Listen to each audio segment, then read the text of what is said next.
মন্ডলকে অভিযুক্ত হিসেবে চিহ্নিত করে অনুব্রত মন্ডল অসুস্থ। অনুব্রত মন্ডল অসুস্থ, তিনি আসছেন না, বেড রেস্টে আছেন। সেটা পুলিশকে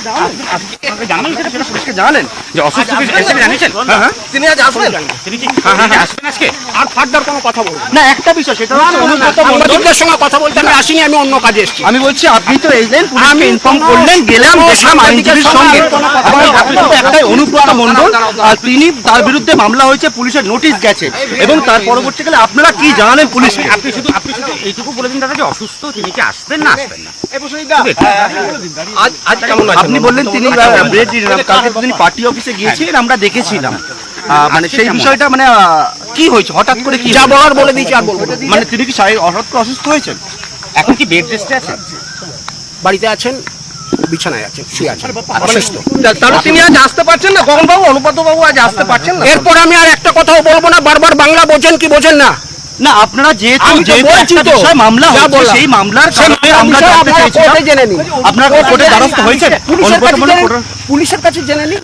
অবশ্যই, কিন্তু যেহেতু আপনি এসেছেন, না না, আমি এসেছি আপনাদের সঙ্গে কথা বলতে তো আসিনি, আমি ব্যক্তিগত কাজে এসেছি। হ্যাঁ, কিন্তু যে ঘটনাটাই ঘটেছে সেই ঘটনার পরিপ্রেক্ষিতেই আমরা জানতে চাইছি। বলবো না, যা বলার বলবো। একটা ঘটনা ঘটেছে, আপনি নিশ্চয়ই দেখেছেন, এবং সেটা নিয়ে সমালোচনা ঝড় উঠেছে।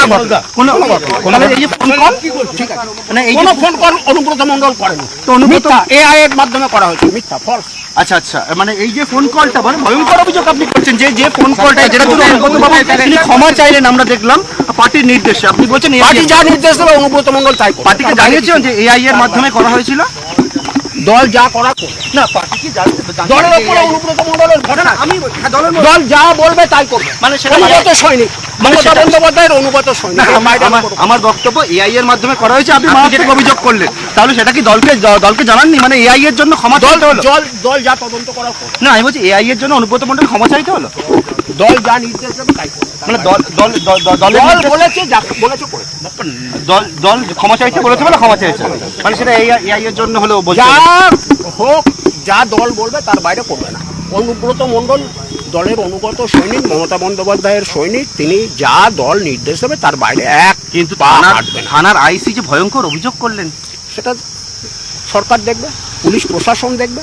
মানে এই অভিযোগ তো ভয়ঙ্কর, মারাত্মক হয়ে গেল। কি মনে হচ্ছে এই রেকর্ডিংটা লিক হয়ে গেল? এটাতে বিজেপি যুক্ত থাকতে পারে, দলের একাংশ যুক্ত থাকতে পারে, কে যুক্ত আছে এটা তো তদন্ত না হলে বলা যাবে না। আমার প্রশ্ন হচ্ছে, আদালতের দ্বারস্থ হয়ে অনুব্রত মন্ডল হয়েছেন? না, হবে না।